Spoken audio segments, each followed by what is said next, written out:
ना ऊपर बिल्कुल भी वो ना करिएगा।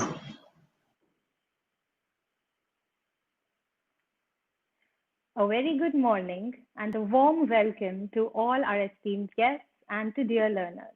I am Dr. Ria Tukral from the Homeopathic Academy, and we are here today to discuss a very essential topic, potency, with Dr. Harsh Nigam. We have Dr. Harsh Nigam right here with us. But before we start this webinar, most of you already know about the Homeopathic Academy. But for those who don't, let me quickly introduce ourselves.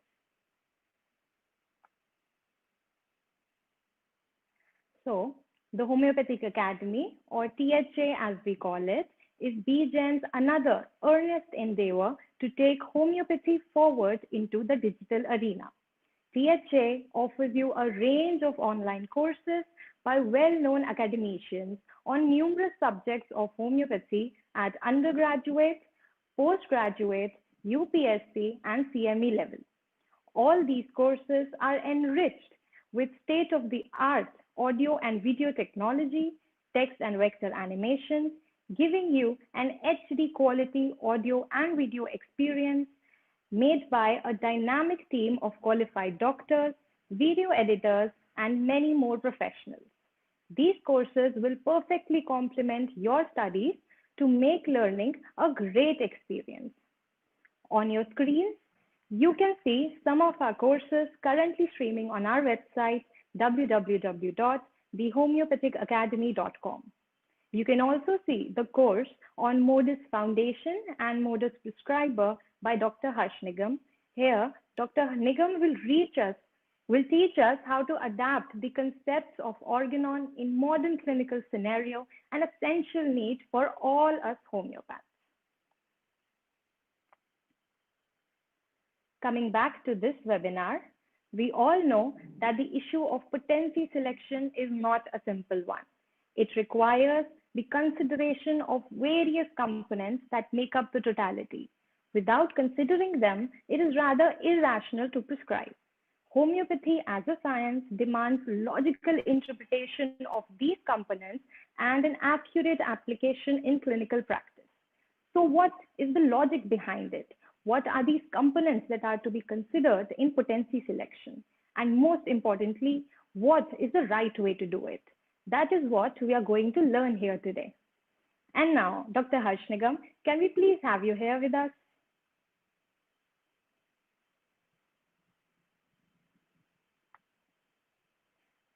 Sir, your microphone is off. We can't hear you. Hi, Dr. Ria. Am I on here? Yes, sir. Yes, sir. Right, Thank you for being with us. Yeah, thank you. Thank you for calling me. And tell me. Yes. So before I hand over to Dr. Nigam, let me explain to our learners how this interface works. On the right-hand side panel of your screen, you have a short chat box. You may type your questions or whatever message you have for Dr. Nigam right there and press the button next to it to send it to us. I request you all to send your questions only after Dr. Nigam's lecture is over, as that might disturb him and we wouldn't want that. So before starting, let me introduce Dr. Nigam to you all.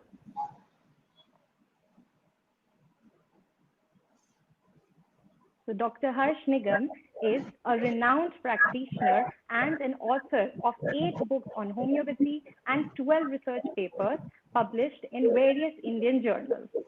Despite obtaining MBBS and MD physiology, he could not suppress the heritage of homeopathy that he received from his father, Dr. Jagdish Chandra Nigam. Dr. Harsh then obtained his membership of faculty from the Royal London Homeopathic Hospital, UK. Currently, he's spearheading a multi-speciality OPD hospital at Kanpur, a center of excellence in medical homeopathy. He aims to establish homeopathy on its scientific merits and make it integrated with orthodox medicine. His ambition to educate young homeopaths has led him to write 8 books on homeopathy.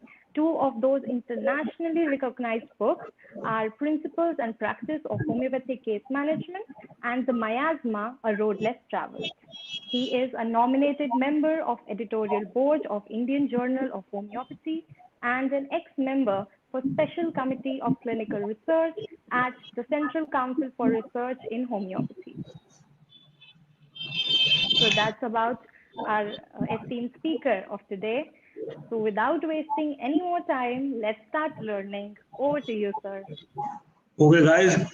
So let us start with the most important and the most confusing part of homeopathy, and that is potency selection. Now, when I joined homeopathy, I joined my father. I used to see him practicing with various potencies, from mother tinctures from 6 to 12 to 30 to 1M, but he was basically a high potency prescriber. He prescribed mostly in 1M, 10M, CM, which was very common for him.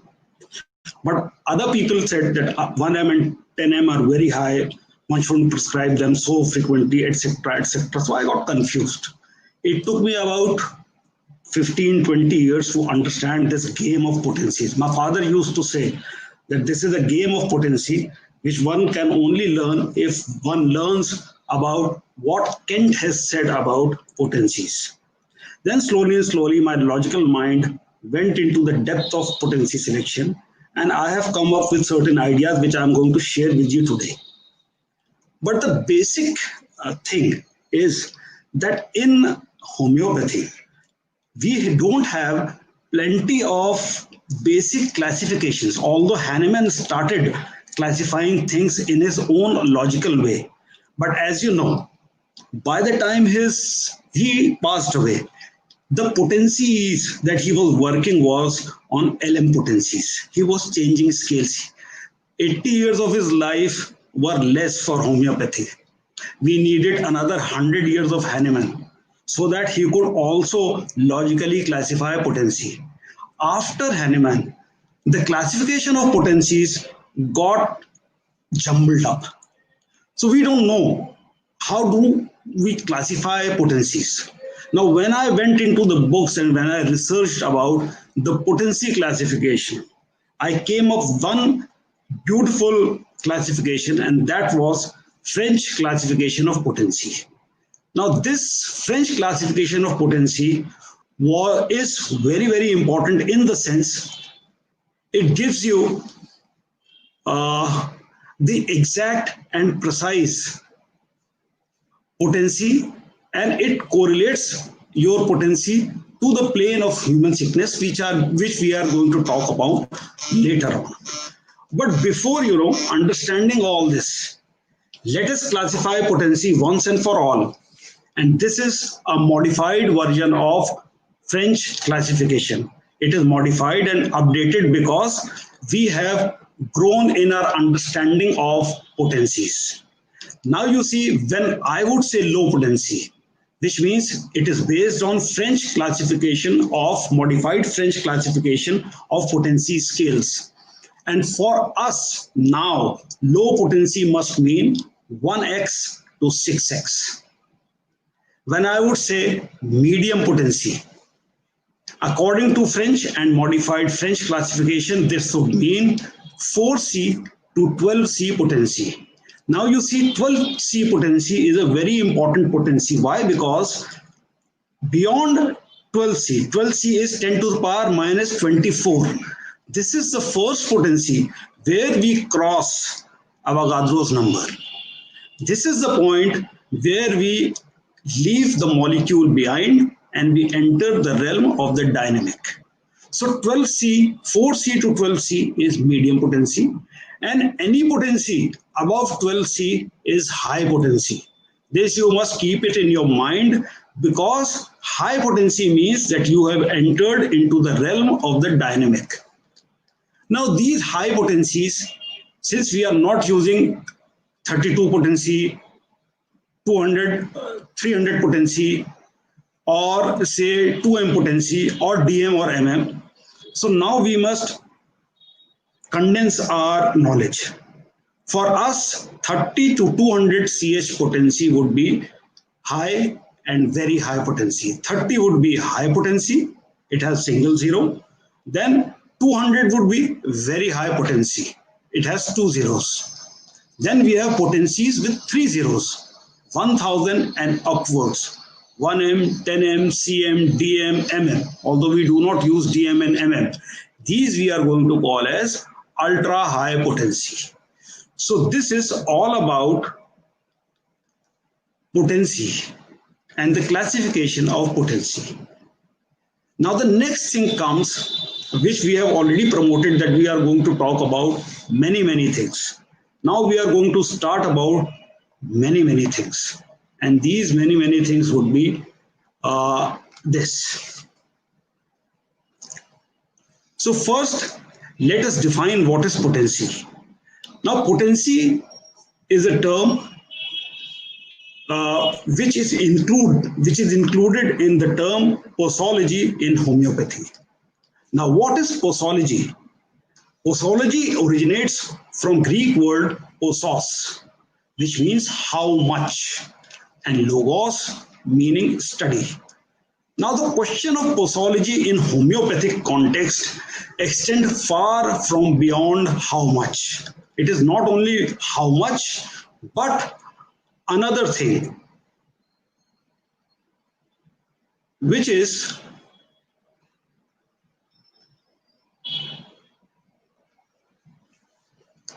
in homeopathy, homeopathic dose, that means the dose that we are going to give to the patient, implies not only the potency, it implies the quantity of medicine, the form of medicine, whether the medicine would be in pills, in liquid, or by olfaction, and last but not the least, the repetition of medicine. Now this is also very important. This everything is covered under the topic of posology, and we have dealt about this topic of posology in our online teaching program in detail. Today we are only going to talk about potency, because many students come to me and they are all scared about potency, what to do and what not to do. Now in homeopathy, in the potency, we are using three scales: the decimal scale, the centimesimal scale, and the 50 millesimal scale, which we commonly know as LM potency. Now LM potency was the last potency scale that was discovered by Hahnemann. Centimesimal scale was something that was worked upon in detail by Kent. Now remember, Kent came about 100 years after Hahnemann. And surprisingly, Kent did not know about LMs, because the 6th edition was lost to Kent. And it was good in a way, because if Kent would have known LM, we would never have come to know the game of centimesimal scale. Now, the cardinal principles in homeopathy are: the first and foremost, you must find the right remedy. Then comes the question, which system of potency you are going to use, whether it is going to be centesimal scale, the decimal scale, or LMs, or mother tinctures. Then you have to select a proper potency for your patients. In this webinar session, I would like to teach you how to select proper potency in a very short span of time, in a matter of minutes.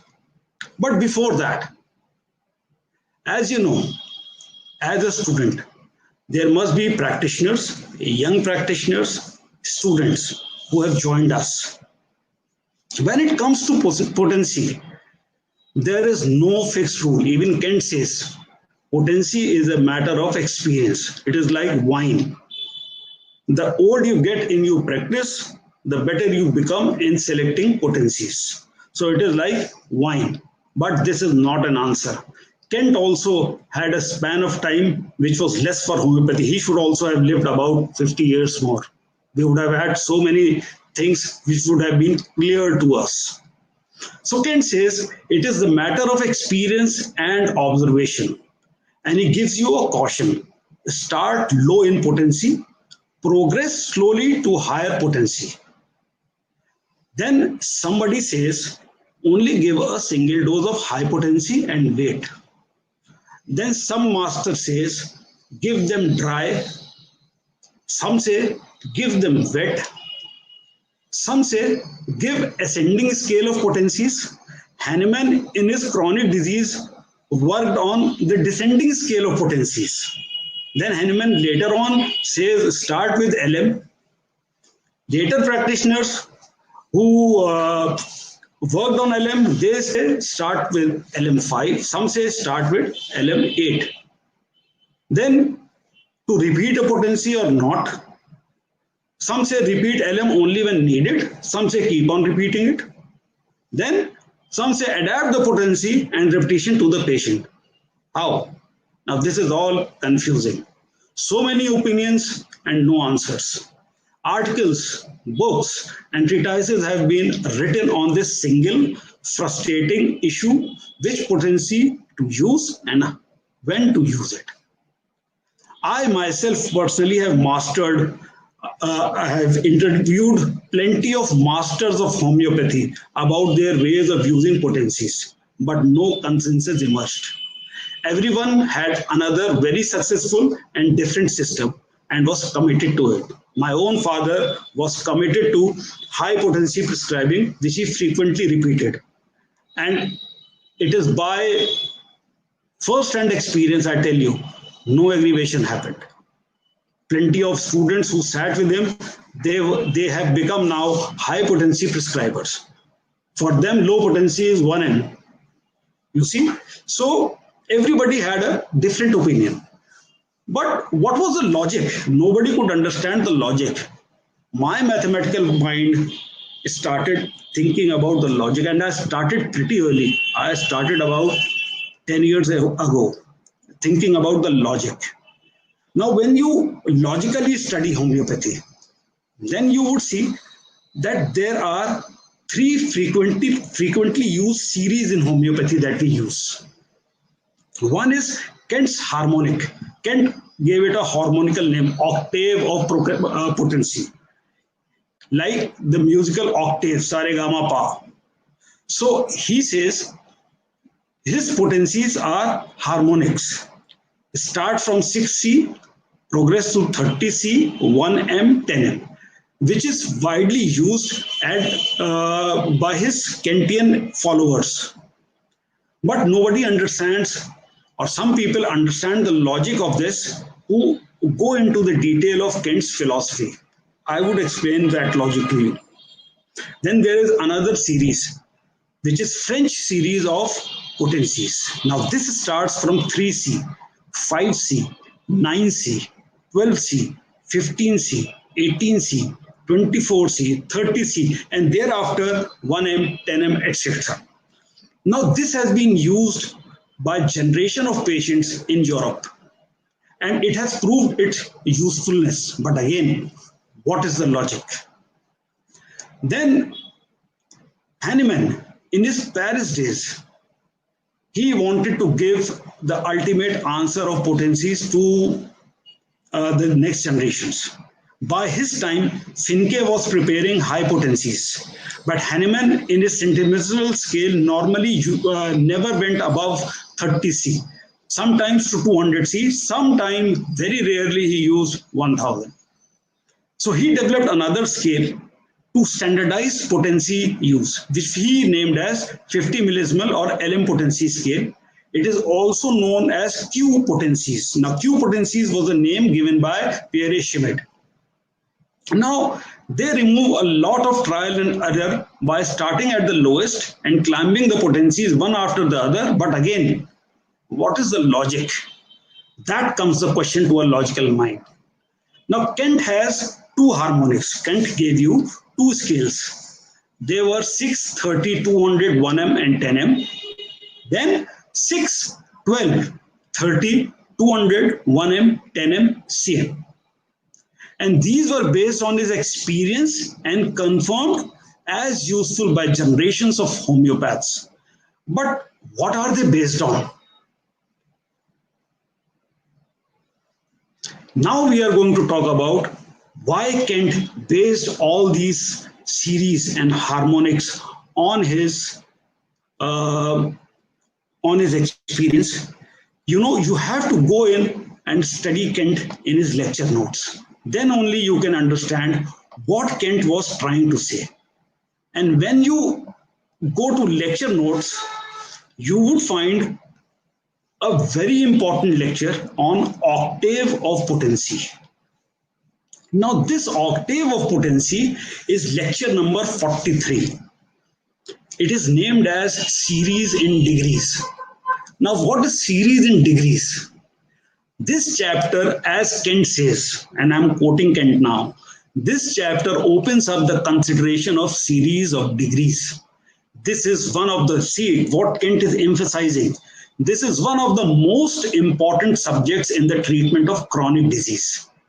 It will lead to a development of distinct class of prescriber in our school. And Kent understood that people who are going to understand his philosophy, they would become a distinct class, and they are now known as Kentian homeopaths. My father was a deep-rooted Kentian homeopath, although I am plenty things. I have multiple personalities in homeopathy. Sometimes I become Hahnemann, sometimes I become Burnett, sometimes I become Kent, depending upon the demand of the situation of my patient. And I would urge all of you to be everybody. Why? Because Hahnemann has always said that you must be without prejudice. So in selection of potencies also, you must not be prejudiced only about Kent, but you must understand, if you want to understand the game of potencies, you would have to understand Kent. So he wants you, and he says, Kent says in lecture 43, I want you to be that class, that distinct class of prescriber. And I say here today that I want you all to be that distinct class of prescriber. This is very important. Now in lecture 43, he says, in recognition, its recognition is a distinctive feature in the practice of my pupils, many of whom have expressed their wonder that this doctrine of series of degrees of potency by Hahnemann is so poorly understood and so rarely used in the treatment of chronic disease. Kent says, it has often been forced upon my attention when observing the work of even careful prescribers that they stop after making a most careful selection and fail to do more than to start cure in the right direction. So selection of the medicine is not the only important thing. The other important thing is that you must initiate cure in the right direction. And what is that right direction? That is the direction that is given by Hering, the Hering's law. Then he says that Kent noticed many times that the physicians who always gave a low potency, and in his time, people were usually giving low potencies. They initially had some curative actions, and then the remedy was changed. And again, other changes were made in haste, and the case was spoiled. Now, this is something that a novice does. Even I used to do. And I was always cautioned by my father, wait, just wait, let the action be completed. But a young mind is a restless mind, and you are also not very confident about your prescription. So once a patient comes back, you are in a hurry to change a prescription.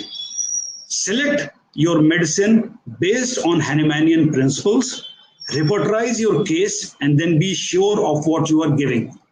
And then after today's lecture, select your potencies also wisely, and then don't change your potencies in hurry.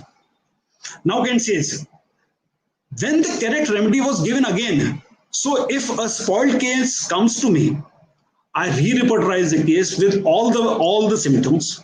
Now this spoiled case gives me the remedy. Now it might be the same remedy which was initially given by the doctor concerned.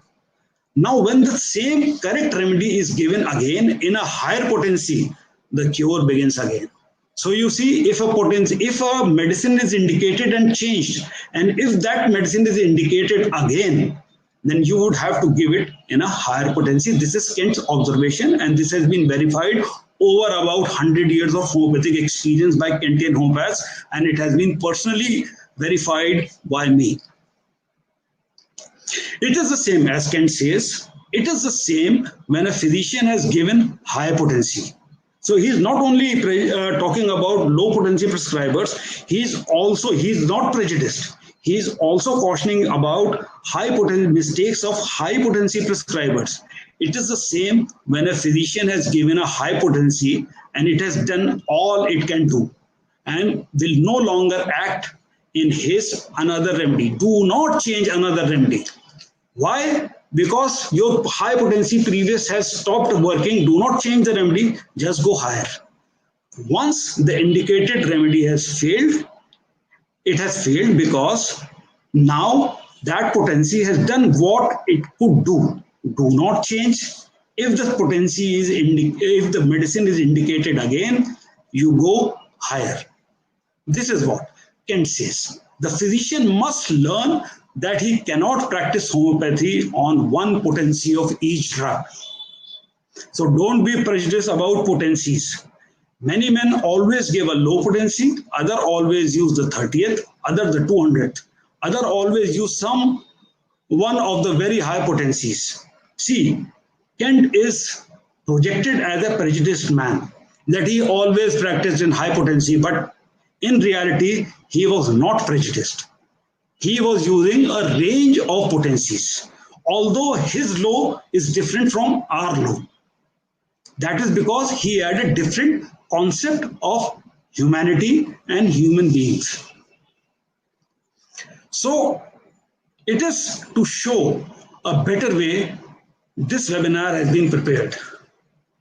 Whatever a potency a physician uses, that one potency is not sufficient for chronic disease. Mind you, there would be people across the board who would tell you one single remedy in a chronic case and magic happened. It happens, but not in every case.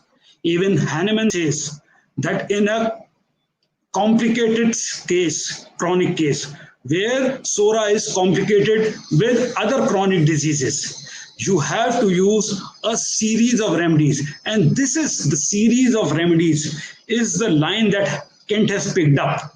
And he has added series in degrees. So you have to use in a complex chronic case a series of potency. Now, whatever potency a physician uses, that one potency is not sufficient for chronic disease. It will generally do for an acute. One potency would cure an acute disease very fast. But in chronic disease, you would need not only a series of remedies, but you would also need the best selected remedy in series of potencies.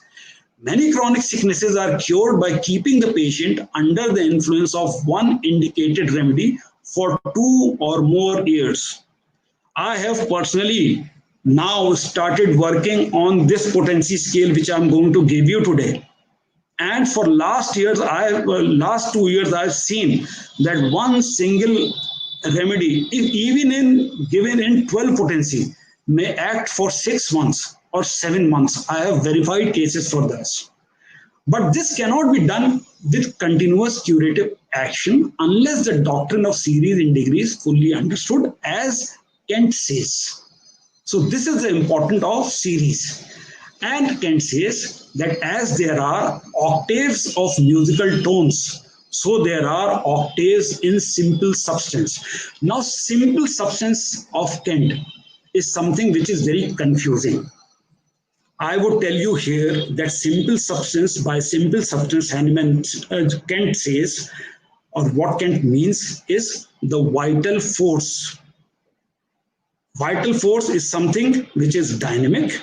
Simple substance is kind of a material manifestation of vital force. Now, what is the material manifestation of vital force in our body? We are going to talk about that, but I would introduce that word to you. It is humoral plane. Humoral plane is a material manifestation of the vital force, which means the humors of the body. They are the simple substance because they have all the endocrines, all the neurotransmitter, all the lymph, the extra and the intracellular fluids.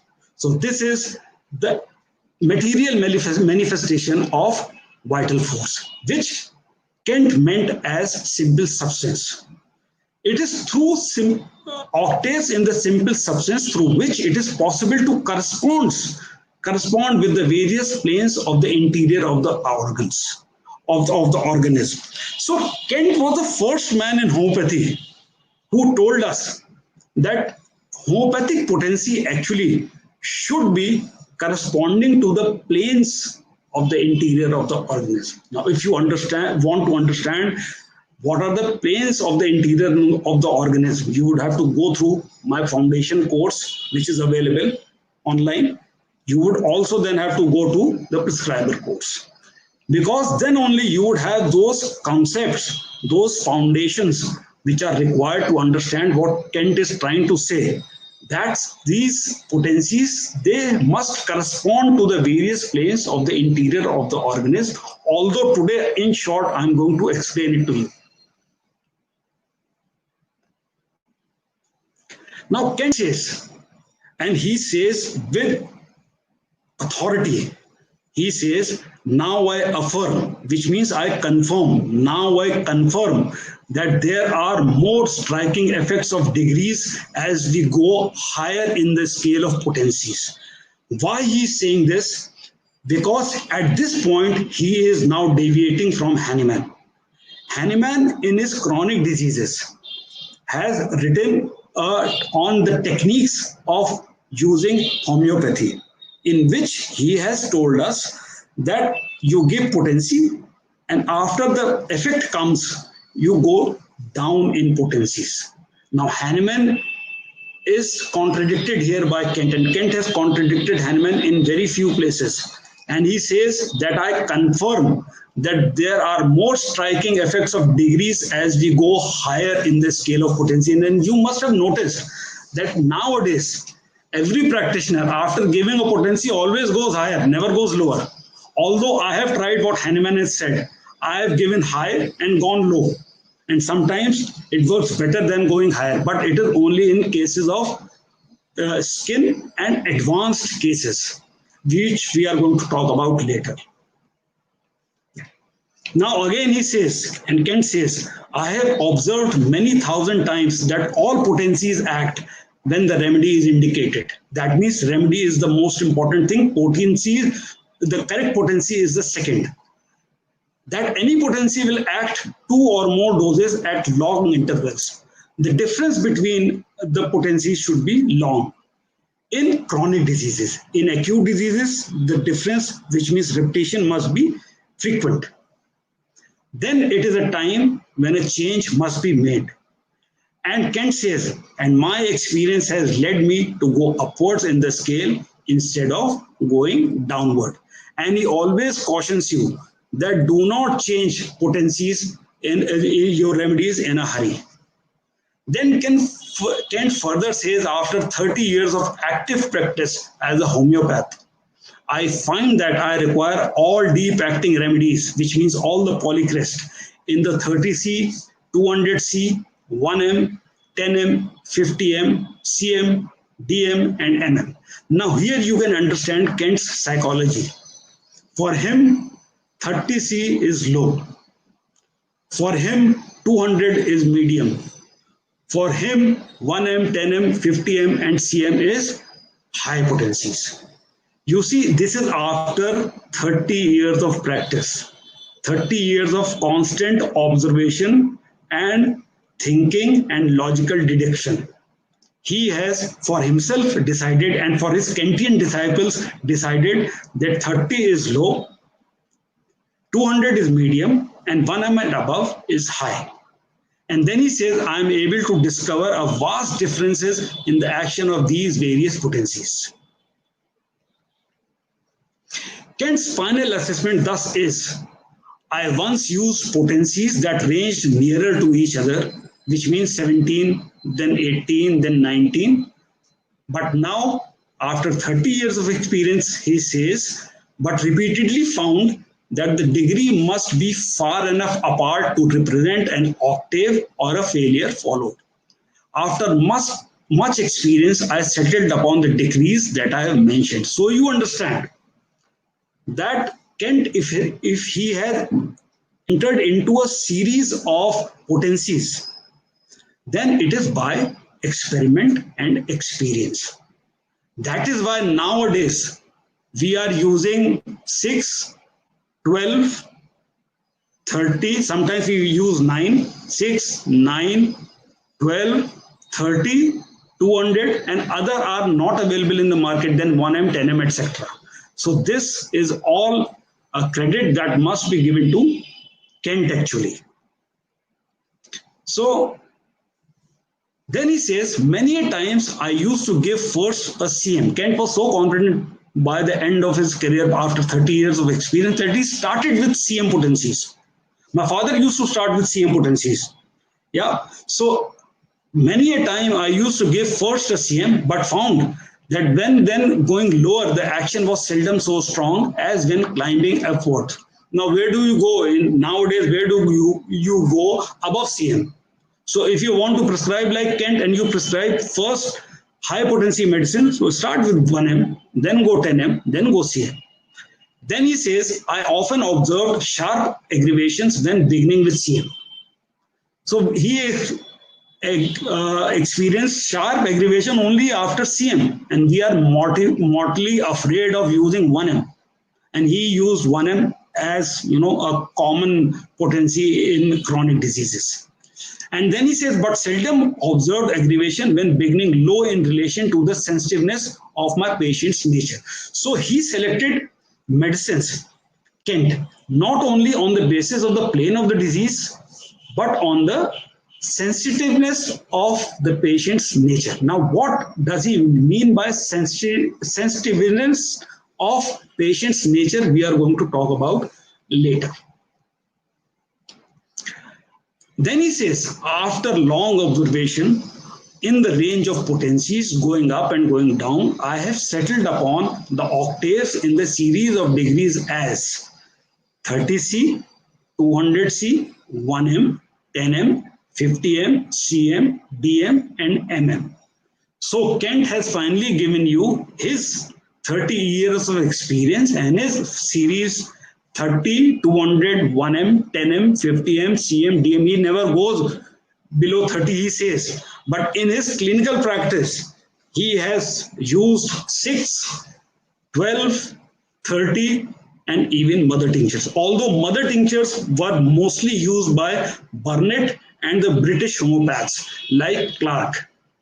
So that's another story. We are going to talk about mother tinctures sometime later if you would want me back again on air.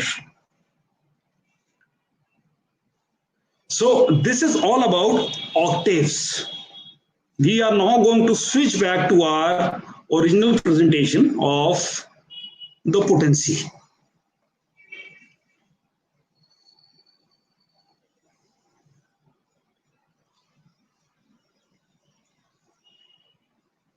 You would have to give me a few moments because I would have to start from where we left. And I hope by now you must be very interested in this game of potencies. It's like a game of chess. And I always say that homeopathy, the treatment of chronic disease by homeopathy is like playing chess. So here we come back. Now, if you want to understand the basic concepts of homeopathy in relation to potency selection, then you would have to study deeply 3 people. Hahnemann himself, Kent, as we have talked about, and then Plausley. There is a small book of potency by Plausley. If you want to understand potencies, study Plausley. And also lesser writing by Dudgeon. This is also very important. Now, when we come to the potency, before talking about potency, we must recap what posology means. Now, recap is that the posology has 4 elements. What potency, what amount, how to administer the medicine, and the final question, to repeat or not to repeat. Now, this potency problem, as it presented to me, and after a lot of thought, I came and I diluted everything to three factors. Now you understand, in the play of potency, there are only three, in the game of selection of potencies, there are only three players. Any homeopathic curative medicine, when you are going to give, you would have to understand the disease phenomena that is presented to you by the patient. So you have to understand the disease, what is to be cured in a disease, as Hahnemann would have said. Then you would have to understand the individual. Now herein comes the Kent's usage of the word sensitiveness of the patients. This is now called as susceptibility of the patient.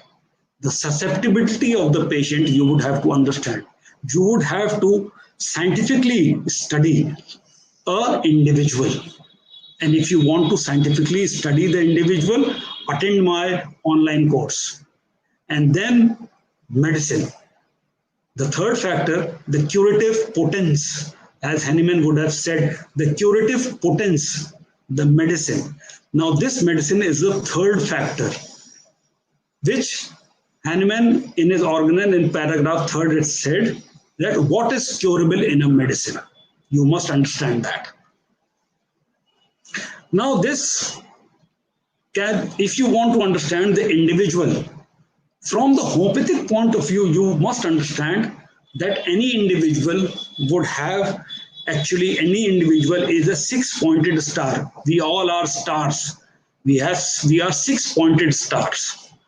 But in homeopathic point of view, what is most important is that you must understand the typology of the patient. You must understand the psychological constitution of the patient, and you must understand the biological constitution of the patients. You must also have a very clear-cut idea of diathesis, miasma, and the hereditary characteristics as observed by our masters. And you would get all this in our course on the foundation course, which is online. Now, what is typology? Now, typology is physical constitution. And typology was studied in detail by Leon Vanier. He was a French homeopath. Psychological constitution has evolved over the years in homeopathy from Hahnemann, from Galen, in fact, to Richarand, to Hahnemann, to Kent, to Stewart, and to the modern modified classification that I have given to you, which you can find in my book and my online course. And the biological constitution was studied in detail by von Grauwagel. So three traits are important if you want to. You must understand what is typology of the patient who has come to you, what is his psychological constitution, and what is his biological constitution. So this is a six-pointed star.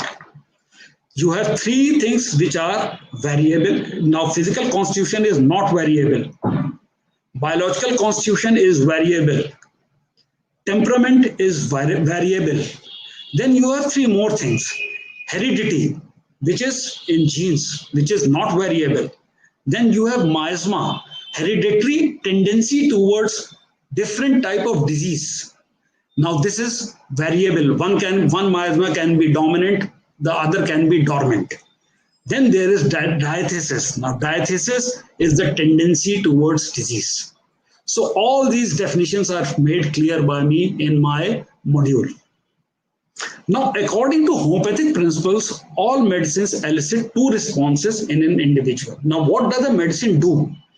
Remember, all medicines are poisons, which means all medicines which you give to the patient, they are artificial disease-producing potents. This is what is the definition of medicine by Hahnemann in Organon. It is an artificial disease-producing potence. So that is the primary response of the medicine when it is taken by an individual. Then the individual reacts. That is the secondary response. Now, secondary response is said to be the curative response. So medicine produces an artificial disease. The vitality, the vital force, the simple substance, it reacts to the artificial disease, and this reaction, the secondary response, is the curative response of the medicine. Now, this by your study of physics and chemistry, you must now understand that this secondary response would always be dependent upon the initial state of the system.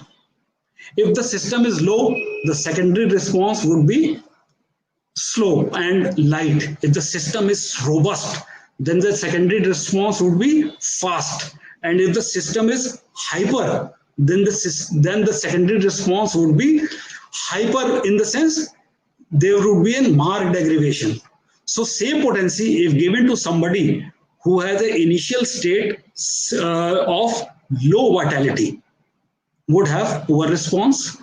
Same potency of the same disease phenomena given to somebody who has a robust constitution or vitality, there would be a good response. And the same medicine, if given to somebody who has a hyperallergic kind of a system, a labile system, which is always in a flux, then you would see a strong reaction and a marked aggravation. So the initial state is the thing on which curative response is dependent. The curative response is dependent upon the power of the stimulus, that is how much the power of the stimulus is, which means the dose and the potency, which means the amount and the potency, and the initial stage of the system, which means whether the system is low, robust, or chaotic. So in homeopathic literature, this initial state is called as susceptibility. Now, the problem with homeopathy has always been that we have kind of lagged behind and not upgraded our language. Now, susceptibility is nothing else but initial state of the individual or the system which presents to you. In terms of computer, now today we are living in a cyber age. In terms of computer language, a human being is an open-ended multiple system machine which comes to you. Although it is not a machine, it is a quantum thing because it has emotions also and it can reproduce. Machine can't reproduce and they don't have emotions. But in cyber language, we are systems. So our susceptibility is dependent upon the initial stage. Now this initial state can be judged by physical constitution, biological constitution, psychological constitution, and I will tell you the pointers. The pointers are: the susceptibility is the general capability of the organism to receive impression or the power of the organism to react to stimuli. This is given in our homeopathic literature. Then our masters further say the cure of diseases depend upon the same power of the organism to react to the impression of the curative remedy. And then our literature says, and Hahnemann in Organon also says, the susceptibility of the patient depends upon the age, sex, mode of living, nature of the disease, stage of the disease, occupation, physical and mental reaction of the individual to various stimuli. So it was all given in our literature. All I had to do was logically arrange and make a formula for you, which I have done. Now, how do you base your potency selection on susceptibility? Our past masters have given us pointers. The selection of potency depends upon the susceptibility of the patient. The higher the susceptibility, the higher the potency required to treat the patient. Lower potency should be administered in the patients with structural and organic changes, as the susceptibility of these patients is low, which means the patients are low. Giving high potencies in such cases can produce unnecessary aggravations and may result in decline of the patient, which is very true.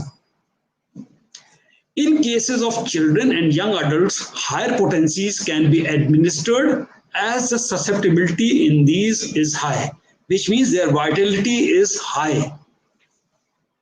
The old people or the patients having feeble circulation, or in the comatose patients, shock, severe dehydration, severe hemorrhage, we should go with the low to medium potencies, as administration of high potencies in these cases can lead to prolonged aggravation or sudden death.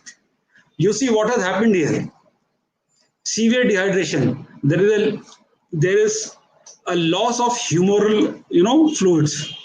Hemorrhage, loss of humoral fluid. So vital force, the material manifestation of vital force has shrunk.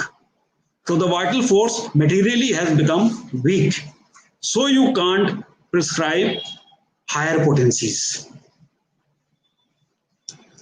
Then in chronic diseases, the susceptibility becomes low because of long continued suffering. They require low or medium potencies. Chronic disease initially require low or medium potencies until and unless you are as experienced and as qualified as Kent. Persons who are having high intellect, for example, doctors, lawyers, ministers, etc., they also require high potencies because of their higher susceptibility. I am not sure about this observation.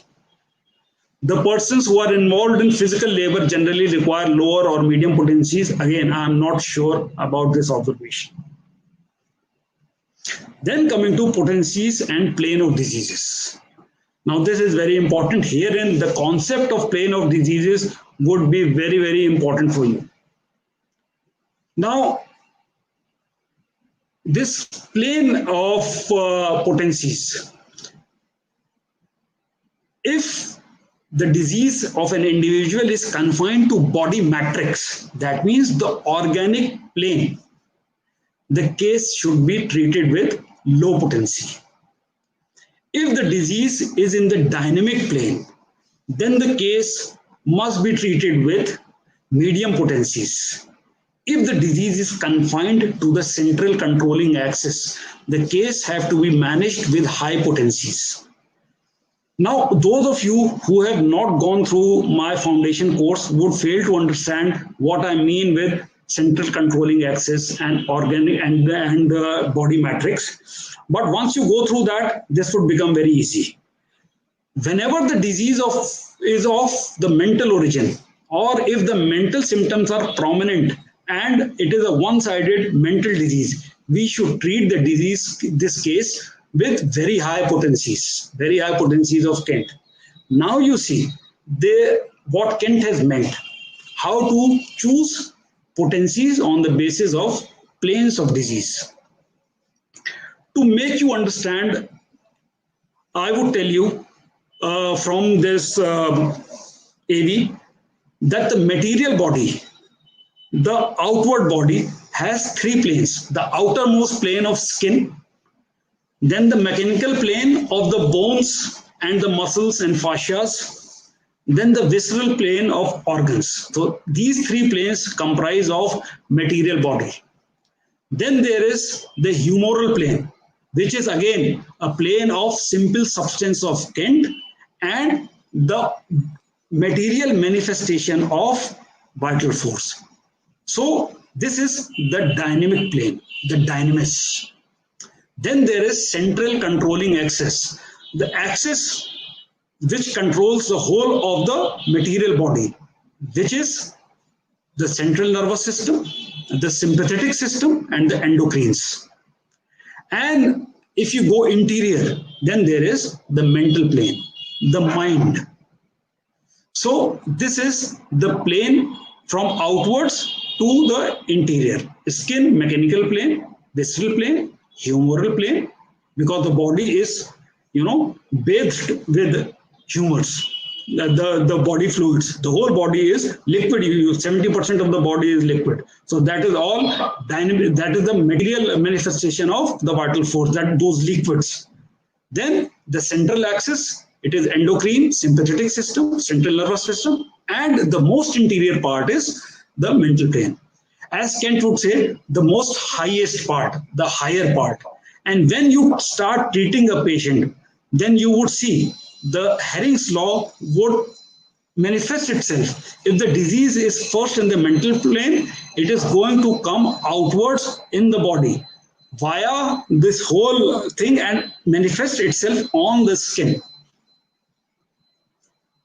So now potency and typology. As Vanier would have said, and it is true, that there are three basic constitutions, physical constitution.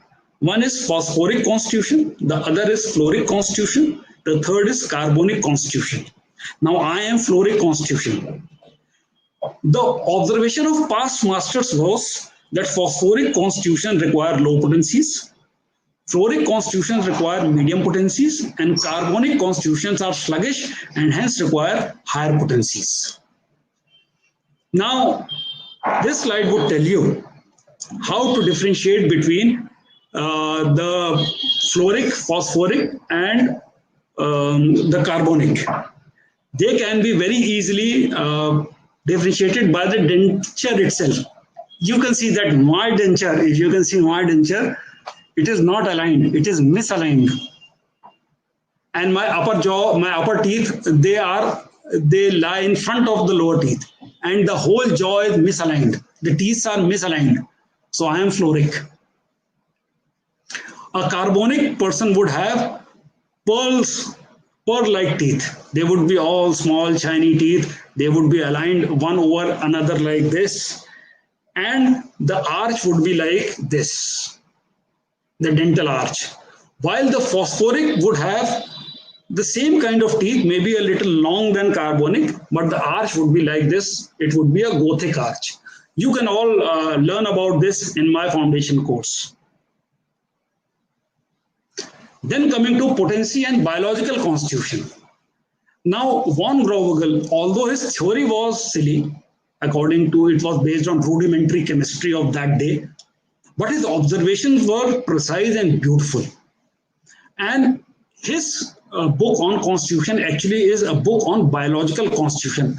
By biological constitution, I mean that what is the reactivity of the patient to his environment? How does the human system or a human individual or a human being reacts to the environment? And von Grovagel described three basic constitution: carbonitrogennoid, oxygenoid, and hydrogenoid. Now, observations by our masters are that carbonitrogennoid constitution require higher potencies, oxygenoid constitution require medium potencies, and hydrogenoid constitution require lower potencies. Now you see, this is becoming a little complicated. All of you who have joined me in webinar, I would suggest you, if you have Android phones, then go to a website by the name of potency.guide and open that website, because in the end we are going to talk about something which is given in that potency, in that website. So please open up in another window this potency.guide. This is a website. Now, biological, what do you mean by biological constitution? You don't have to study much to understand what is biological constitution. I'll give you pointers. Always remember, now carbonitrogennoid constitution, people who are better in open air. Hydrogenoid constitution, people who are worse in damp. Whether it is warm or cold, or whether it is warm or hot. In India, you would find people who are worse in weather which is damp, which is warm and hot, umas wala weather. I am hydrogenoid because I am worse in warm and damp, humid conditions. Then hydrogenoid constitution can also be recognized by the fact that the people are worse in rain. Then how do you recognize oxygenoid constitution? Now, oxygenoid constitution, people who are worse in change of weather. You'll find plenty of children who are worse in change of weather. Now, this is typical of oxygenoid constitution. And they are somehow also people who are better in rain are also oxygenoid constitution. Now, von Grovogel wanted to be another Hahnemann. So his carbonatrogenol constitution theory is basically based on Hahnemannian SORA. So it is equivalent, not equal. It is equivalent to Hahnemannian SORA. His hydrogenoid constitution is again not equal but equivalent to Hahnemannian psychosis. And his oxygenoid constitution is again equivalent to the syphilitic miasma. Then coming to potency and psychological constitution, which we now know as temperament. The whole story of temperament and the history of temperament I have described in detail in the foundation course. The end product is that there are basically three types of temperaments. One is unstable, and then there are two stable temperaments. Now, what are two stable temperaments? One is sanguine, which is stable, a sanguine person. The other is phlegmatic, which is again a stable type of temperament. It is basically not changeable, very difficult to change. And you would never like to change a sanguine temperament. Sanguine temperament means a person who is happy, confident, and who's doing good, who doesn't require anything. So you would not like to change a sanguine temperament into something else. A phlegmatic temperament, as you know, if you've studied Calcarea Carr, then the first line in Allen would be that leucophlegmatic constitution. Forget leuco. Stress on phlegmatic. Remember Calcarea Carr, people who are lazy, slow, etc. And then there is unstable temperament. Now this has a spectrum. This is unstable because these people have a spectrum of emotions. They are sometimes nervous, anxious, restless, bilious, so to say in older terminology, which means they are angry, and sometimes they are melancholic, which means they are sometimes sad. So there is a whole spectrum starting from anxiety, restlessness, anger, then sadness, grief, solitude, and maybe suicidal. Now I know myself. If you want to, the essence of all true wisdom is know yourself. I know myself. I am of the unstable temperament. Sometimes I'm happy, sometimes I'm sad. Sometimes I'm, very anxious. Mostly I'm very anxious. I was anxious before starting this webinar. Now I am happy because I'm teaching you. Right? So I am unstable, I am hydrogenoid, and I am fluoric. So my typology is this. You can assess your own typology. This is the way to start assessing, and then you can assess your patients also. Now, past masters, they have told us that unstable people who have unstable temperament, they require lower potencies, as giving them high potencies in such cases would cause violent reaction and aggravation. While people with stable temperament, a person who has sanguine temperament, who has a robust personality, who is confident, etc., would require medium potency. Why? Because if you give him higher potency, he might overreact because he is robust. And then phlegmatic temperament, person who is docile, lazy, like an octopus lying. So his vitality is also lazy. If to him you require higher potency, you have to give higher potency so that his vitality reacts. So that is the use of potency, the selection of potency based on temperament. Now, potency on the nature of disease. Now, this we all know. Acute diseases require they are with great intensity. They present to us the phenomena is of great intensity. So we require, and the susceptibility of the patient is high. In acute cases, the susceptibility of the patient is high. That is why you see immediate, reactions, immediate fundamental shift of symptoms. So you require higher potency repeated frequently. In chronic disease, you are to start mostly with medium potencies, or you choose a potency based on the susceptibility and all the other things that I've told you. In one-sided, far advanced, multisystemic organic disorders, you require to use low potency. And when I say low potency, I mean our French classification of low potency, which is from mother tincture. That is the low potency. Giving high potencies in such cases can prove to be dangerous and can lead to unnecessary aggravations because of the lower susceptibility of the individual in such cases.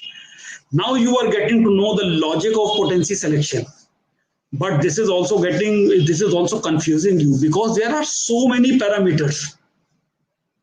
How to combine every parameter into one formula. We are going to talk about that. Please do download or open up potency.guide website. Now, potency selection based on nature of medicine. I have many a time seen lay practitioners giving Nux vomica in mother tincture to patients, or Cantharis to mother tincture in patients. Why would you like to do so? This is a poison. How would you give a poison in mother tincture or even Robina? Very commonly used by practitioners in mother tincture. Robina is a very strong poison. So toxic products and nosodes should be prescribed in higher potencies. Animal products, mineral products, and sarcodes are better administered in medium potencies. And plant products and imponderbilias. Imponderbilias like electricity. That is the imponderbilia. You have Magpul australis. That is imponderbilia. You can't see, those wavelengths. So they can be given to an individual in lower or medium potencies as per the requirement of the case. So toxic products should always be given in higher potencies. So this is all we came to understand about the potency and potency selection. Now, when you are going to talk about how to combine everything, so herein you would have to give me some time so that I can also open my system and tell you how it is to be done. Back to video. Back to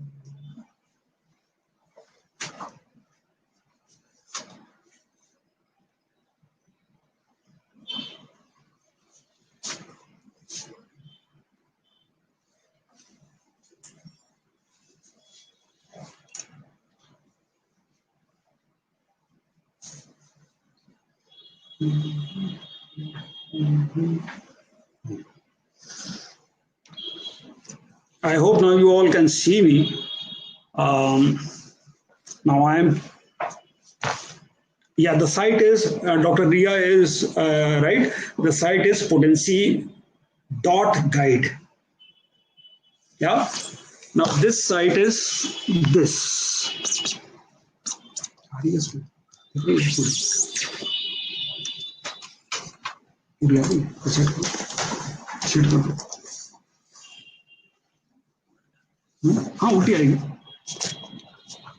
The only problem with this site would be that you would see it in reverse. But as you see, this is a logarithm that has been developed by me. You could see here.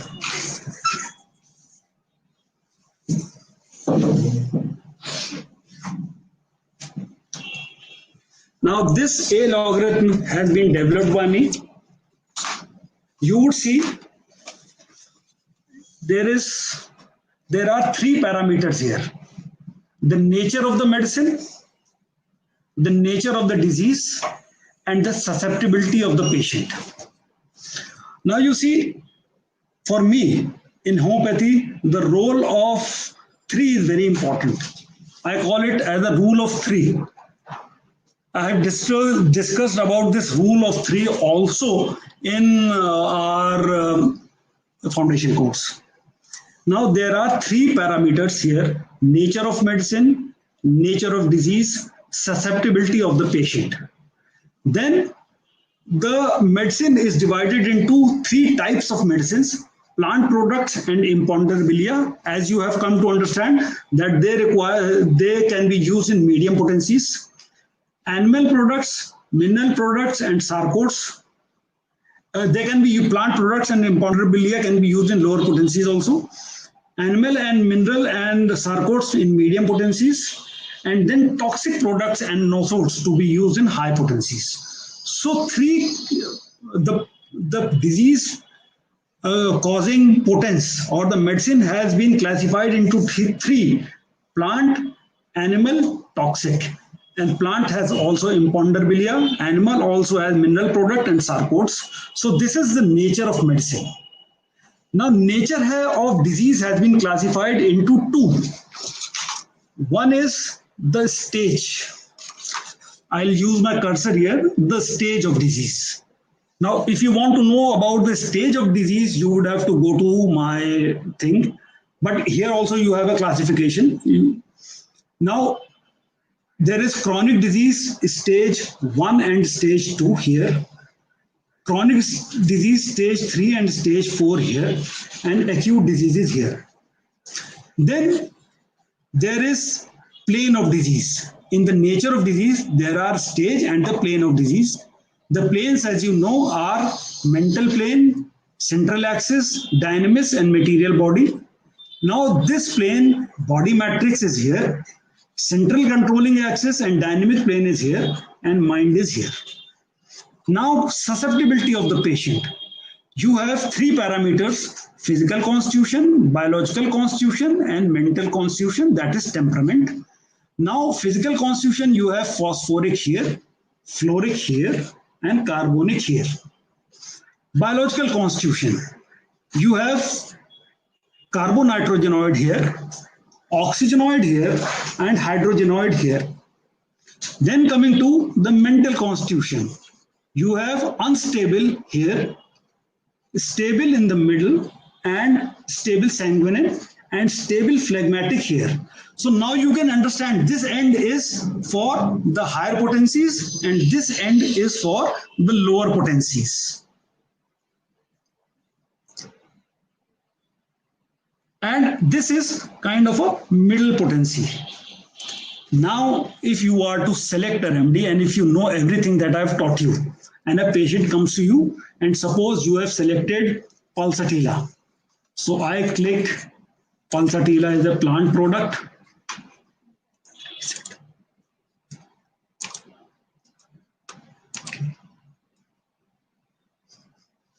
So I select Pulsatilla here.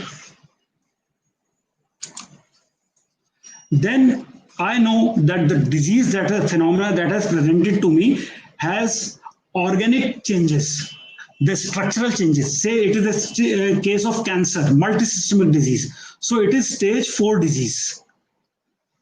Now, what I want to do in this patient, I don't want to treat his mind first. I want to treat his cancer first. So I would select body matrix because cancer lies in the body. Now I have assessed my patient. Now the patient who has come to me is fluoric in physical constitution. He is of hydrogenoid, biological constitution, and unstable. And most of the cancer patients are usually, nervous, melancholic, and bilious. Now what I do? I have clicked all these parameters and I click calculate and I have a result. And I have a result that you use low potency. And by low potencies, I suggest you Hahnemann meant 6C. Kent meant 30C. Start with 30C. You can go higher. And on LM scale, it means LM0 to LM4.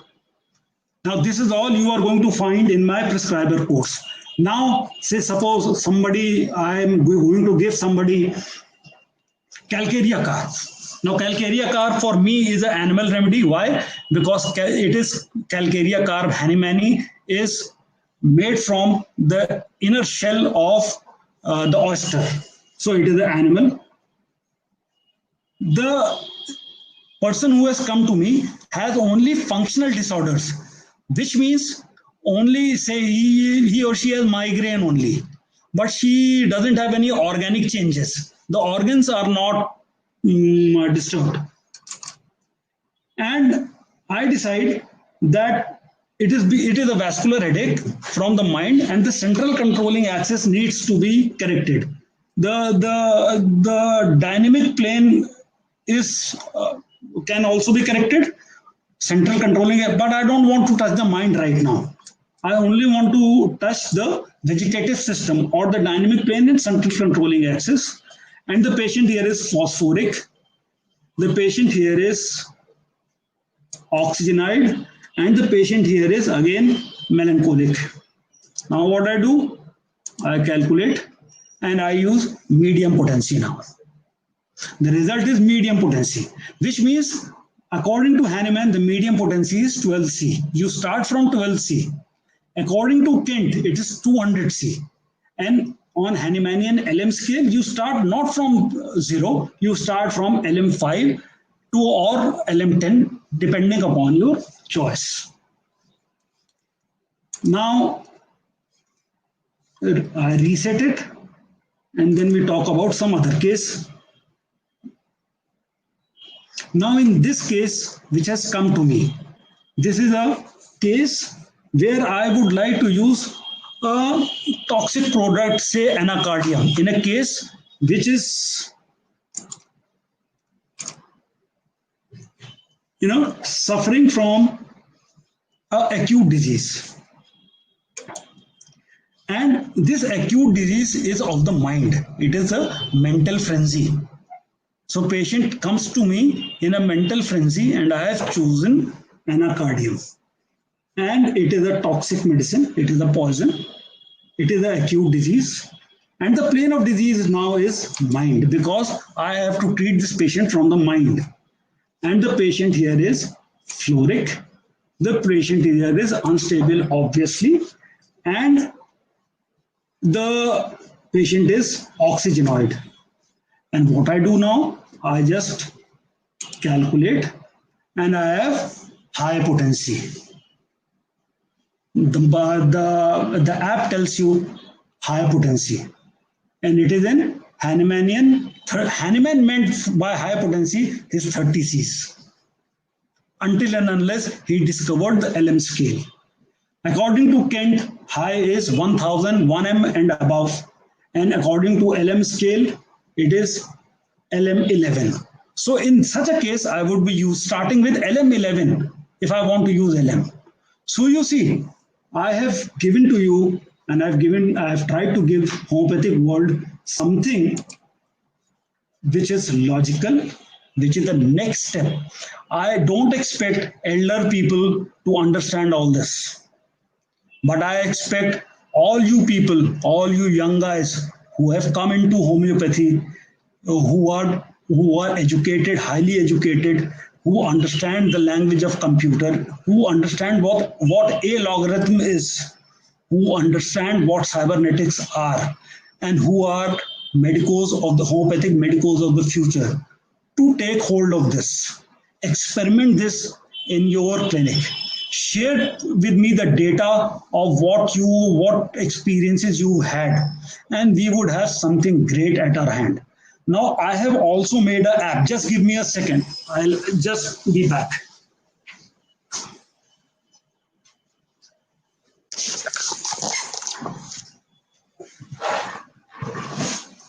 Now, I have also made an app by the name of NPS or Nigam Potency Scale. You can find it on Android phone right now. You won't find it on Apple because of several issues. So in that app, you can carry it into your clinic. And in your clinic, what you would have is something handy in your hand, and you can, within 2 minutes, less than 2 minutes, you can select your potencies. And then you can play and learn the art, the game of chess of homeopathy, the way Kent and Hahnemann envisaged. Thank you all. This is all I wanted to tell you about homeopathic potency today. Dr. Ria, please take over. Thank you, sir. That was indeed very informative. I would like to request all our dear learners to comment in the chat box with their questions now. Those who are watching this webinar on YouTube can also comment there with their questions. We will begin the question and answer session in a minute. And while they are doing so, Dr. Harsh Nigam, sir, can you please say a few words about the course that we are doing at THA with you?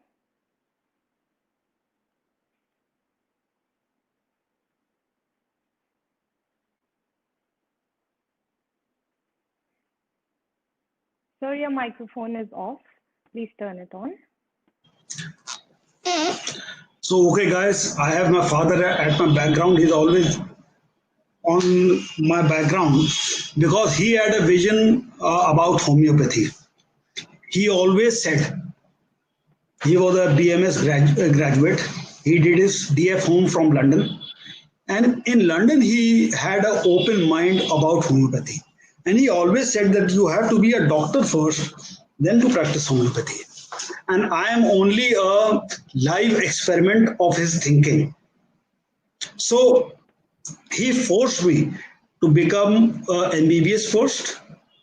Then I had to do my MD and then join his parent college, the Royal London Homeopathic College, so that I understand the intricacies of the human disease phenomena, the symptoms, and I would ask you all to please be a doctor first. Start thinking like a doctor first. Then I was introduced to homeopathy by my father. He gave me his organon.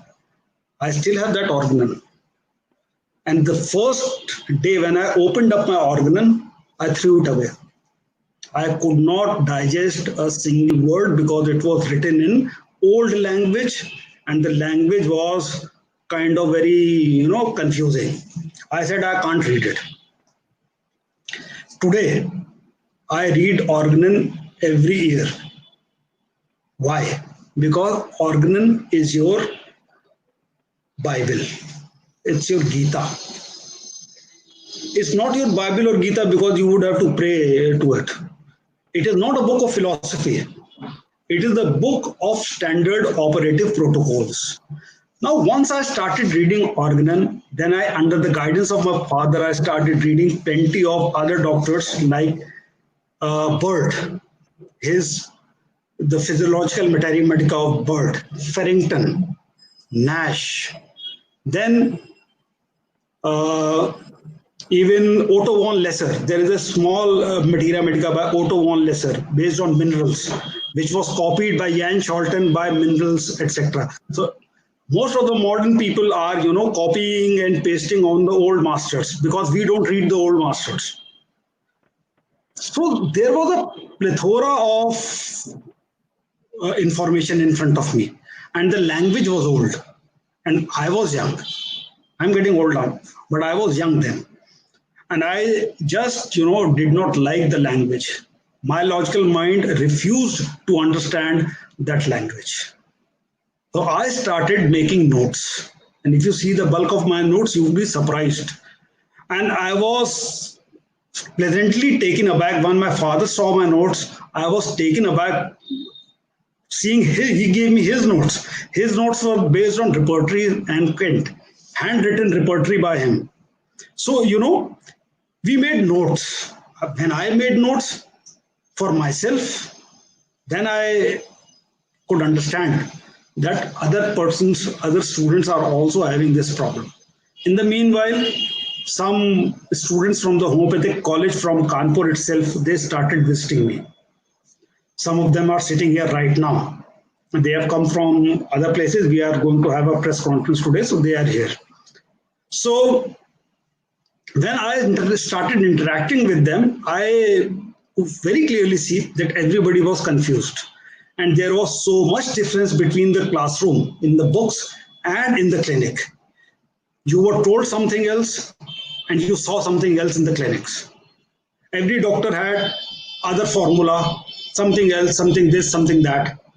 So I had to do something about it. So slowly and slowly, I started elaborating my notes. It shaped up into a book. I went to BJANS and Mr. Kuldeep Jain was kind enough. I was a novice. He was kind enough to understand the beauty of the book, and the book got published. The second part of the book, the miasma part, was also published. It was again my confusion on miasma. I wanted to clear that confusion. My study of physiology and science told me that it must be immunity. It is not only immunity, it is beyond immunity. But immunity is a starting point for a young individual, a scientific individual to understand miasma. So thereby, we came up with books.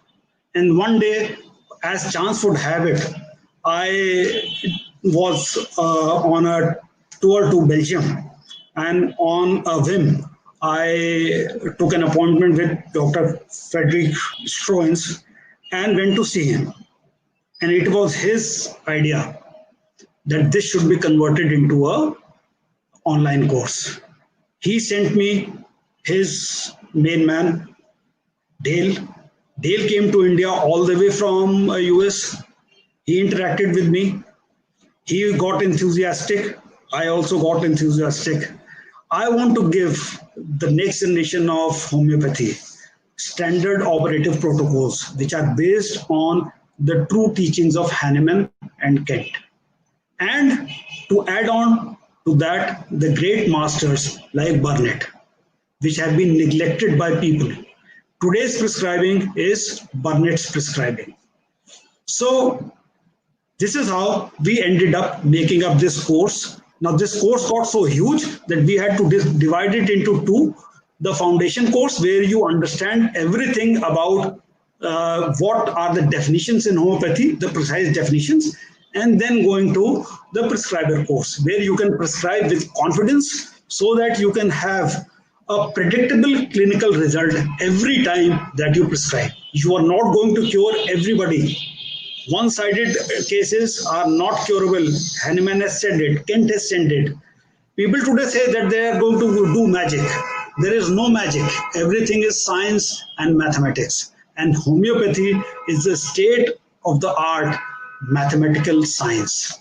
You have to understand homeopathy as a state of art mathematical science and experiment accordingly. This is how we came up with this course.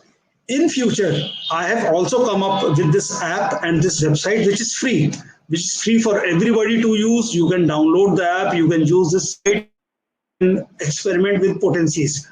Do give me the inputs of your use of this app and how you have felt with this app, so that the next day I can, if the need be, I can modify this. So this is how homeopathy has to slowly evolve, and we don't have to be static. But the evolution should be based on solid principle. It should not be based on whims and fancies of the modern preachers of homeopathy. It shouldn't be based on whatever people say. Somebody says this, somebody says that. People are after their own name. It shouldn't be so. It should be based on logic, and the results should be predictable for everybody. And there shouldn't be a difference between the clinic and the classroom. This is why I would urge you all to study these courses, and you can then freely contact me. And if you want, I will be again available on webinar. I'm liking this. This is my first experience, Dr. Ria. I'm liking it. Thank you. We love it, sir.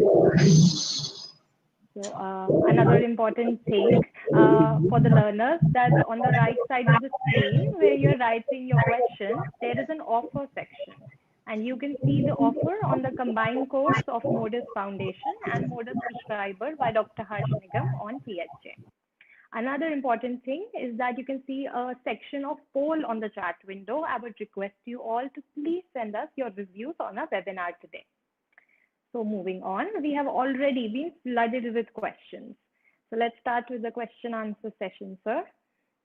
So the first question for you is, can there be a difference of action of Matrimute 6X, 200C and 0/1? So your microphone is off, sir. Please turn it on. Yeah. So what difference of action you are seeking? You are seeking only a curative reaction. So, what do you? I don't understand the question actually. If you are seeking a curative reaction, then if the potency is right, then it is going to always give you a curative reaction, and that is going to be assessed by you in a follow-up session by Herring's law or the Kent's 12 observation. So it is the action would be the same. The medicine is going to start a curative response, whether it is in 6C or whether it is in 1M. It is your choice. You know where you want to start. This is your choice. This is in your hand. Yes. Another learner wants to ask that can you please explain the potency selection after application of intercurrent or the miasmatic remedy? Oh, that's beautiful. That's very simple. You have given, and Hahnemann is very clear about, the next remedy. See, people are always, especially students are always mortified that are they going to choose a wrong remedy? Now, if you have selected the remedy in a proper way, now I'll tell you what is the proper way. Now, the proper way is paragraph 153 or aphorism 153 of the organon. You take the full history of your patient. You select the striking, singular, uncommon, peculiar symptom, the SSUP symptom, which is delineated in paragraph 153 of the organon. You tally those symptoms and you arrange them in a hierarchy. Then you repertorize these hierarchy of symptoms as Kent has told you, which means the generals first and the particulars last. Amongst the generals, the mental generals first, then the physical generals, and finally the particulars. Now, whatever remedy comes to, say a set of 4 or 5 closely related remedies come in your repertory sheet, go and study your materia medica, select one and don't be afraid. The worst possible case scenario would be that you have selected a partially similar remedy. Same would happen with intercurrent or miasmatic remedy. You have given an intercurrent, you have given a miasmatic remedy. Now, after the remedy, you have to take a full history again. And you would have to see what are the symptoms which have been cured, what are the symptoms which are the same, what are the symptoms which have increased, and what are the new symptoms that have cropped up. Now take up the symptoms which have increased as most important, new symptoms as most important, and the same is all right. Re-repertorize, find another remedy. Now this would be the next remedy to be given. But again, before selecting the next remedy, you would have to wait for the remedy to exhaust its full action. And to understand when the remedy has exhausted its full action, you would have to grow, you would have to have a white beard like me. It would take about 10 to 15 years of real homeopathic practice to learn the patience of not repeating. I tell you, even today, I sometimes repeat frequently. I know, but that urge of repeating or changing the remedy is so strong that you do it. So it would take time to learn that patience. Next question, please. Yes, sir. Another learner wants to ask, is it true that action produced by high potency gets antidoted by lower potency, like 1M by 30C? The matter of antidoting and these drug relationships is actually something to be thought about. I have thought about it a lot. Now, the past masters, they, by their observations, have given you certain things, the relationships. Now, the most important relationship to know is the inimicals. Like phosphorus and causticum are inimical. Why they are inimical, you must understand. They are very closely resembling remedies. It would either be phosphorus or be causticum. especially in acute case, you are presented with the phenomena of urticaria. You would reporterize, you would commonly see apis and rustox coming nearby. And you see the relationship of apis and rustox is inimical. Why? Because they are closely resembling. It would either be apis or rustox. Coming to the cancellation of potencies, no, it doesn't happen. It never happens because once you have given a potency, the system has shifted. The case has shifted. So if you give a low potency later on, something new might happen. Your selection might have been because of some new symptom. So that plane is going to be affected.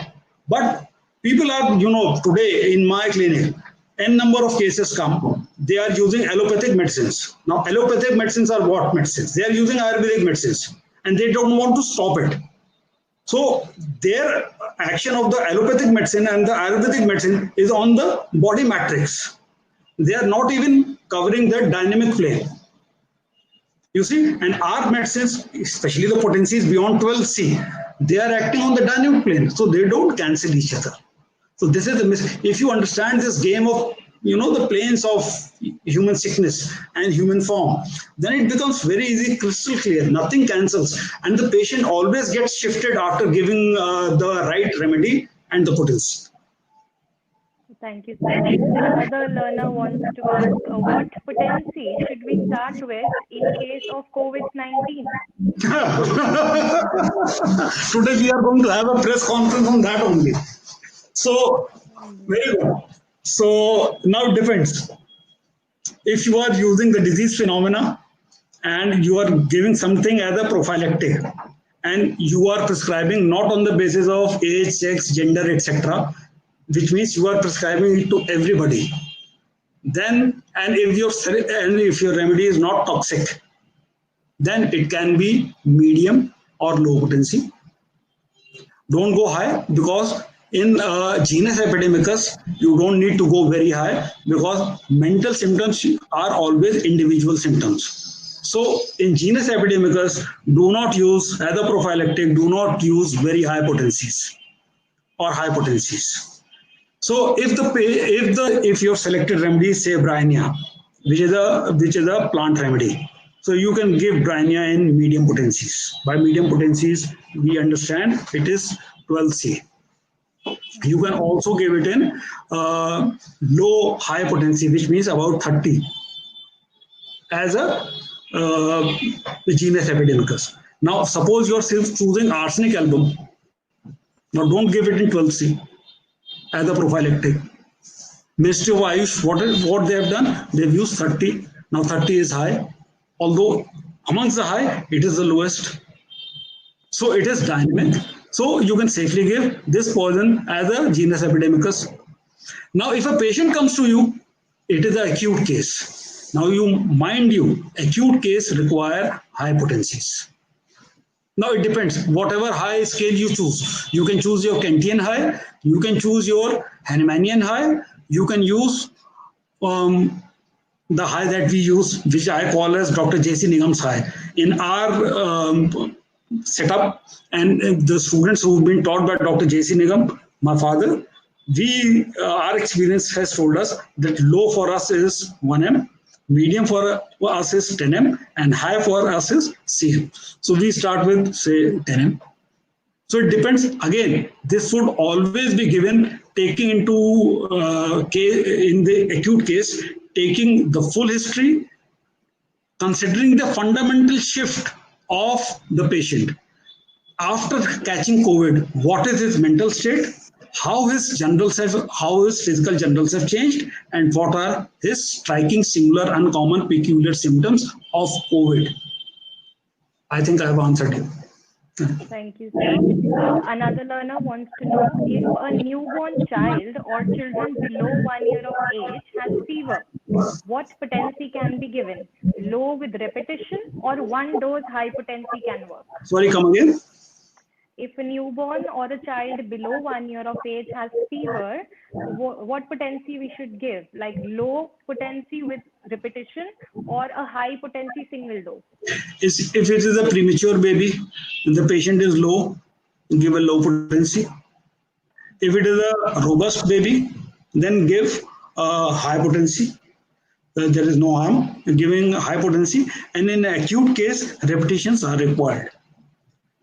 Even Hahnemann has recommended repetitions, and they are required. Many a times, a single dose suffices, but if the need be, you must tell the parent that the repetition is necessary. And nowadays, people don't have plenty of children, so they won't take any risk.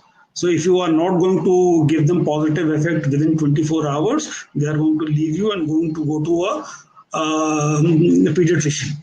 So it is best to give the right potency and repeat the potency based on the phenomena and the acuity of the disease. If the disease is rapidly progressive, then you repeat rapidly. This is the key rule. Also, which Dr. Rita, please, I was just going through the chat box and somebody has put up a query that is using mother tincture, not phytotherapy. Yes, it is phytotherapy, but it is the amount that we use.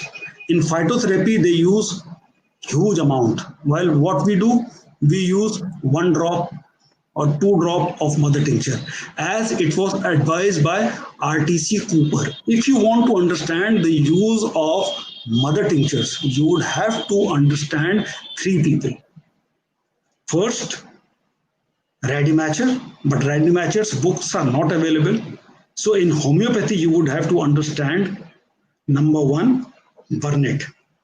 Go through small booklets of Burnett. They are a treasure. Number 2, you would have to go through a book by RTC Cooper. And then you would have to read Clark and Clark's Prescriber. Clark, if you are going to read Clark, you must read 3 books of Clark in tandem. It is like a maze. You read Clark's Materia Medica, you read Clark's Prescriber and Clark's Repertory. Then only you can understand this game of using lower potencies, which is very important nowadays because the patients who are coming to you are heavily drugged patients. Remember, in Hahnemann's days, medicine was not as advanced as it is today. So patients who come to you usually are taking, chronic patients are taking diabetes medicines, they are taking hypertensive medicines. So they are already heavily drugged. And if you are asked them to leave those drugs, they are going to leave you. They are not going to leave their drugs. They are going to leave you. So it is phytotherapy, but phytotherapy is adapted on the basis of homeopathic principles, and you would have to read Burnett to understand the use of mother tinctures. Next, please. Thank you. As we are running out of time, so we'll take a last question. For mental disorders, like diagnosed case of major depressive disorder, can we not start below 12C? It is not advisable. It is not advisable to start because you would have to match the plane. It is always advisable to go on the higher side, which means start from 30. It is very safe to start from 30. Don't go on for 30. 12C is indicated for thyroid disorder. Central controlling axis. If you have hormonal disorders, immunity related diseases, if you want to improve immunity, say, for example, in COVID, if you want to improve immunity against the virus, then 12C is very good because it is neither material and it is just the beginning of the non-material dynamic plane. So 12C would be very good. But to give 12C to a patient who's suffering from mental disorder, especially major depressive disorder, I think it is not advisable to go in for 12C. Go in for 30 if you are not confident. Otherwise, go in for 1M straight away if you are confident. That is low enough for us. So, sir, what do you advise about psychiatric conditions in general? Should we go for higher potencies? Yeah, you should go for higher potencies and then wait. The rule here is that give a dose, maybe a single dose or maybe a split single dose. I usually use split single dose, 3 divided doses, and then you stop. and then assess the phenomena. That is the most important thing to do in psychiatric cases and also in skin cases. And as you know, that your nervous system and your skin, they have a single origin. They are both ectodermal. So the rule is the same. Okay. Thank you so much, sir. Let's wind up here. I would like to thank you, sir, for such an informative and enriching experience. I would like to extend a very warm gratitude on behalf of THA and Can on I behalf of the VGen Group. can I say last word, Dr. Yes, D? sir, please. Guys, don't be afraid. Homeopathy is a perfectly simple science if it is understood in its logical way. You would have to be your own Hahnemann. Like Hahnemann, you would have to experiment and gather experience. And you would all become great homeopaths only if you do not leave the Hahnemannian and the Kantian philosophy and the trend of thought. Then only you would find that the beauty of homeopathy. I have found the beauty of homeopathy. It is something that has to be, that's a gift to humanity. So go ahead. I enjoyed talking to you. Maybe we'll be back again. Okay, then Yes, thank you. definitely. And I apologize to those whose questions I couldn't take up due to shortage of time. We will come up very soon with another webinar by Dr. Harsh Nigam for you learners. Thank you, sir. And I would like to thank all you learners, the homeopathic fraternity who joined us here today, and of course, Team THA who has been working hard to make this webinar as well as THA a success. Another important information, the course by Dr. Harsh Nigam, we have an offer as you can see on your panel, flat 30% off. You can use the code FD30 to avail that offer. Enroll now to have even deeper and an enriching experience again. Thank you, sir. Thank you so much. Have a great day, everybody. Bye. Thank you. Bye-bye.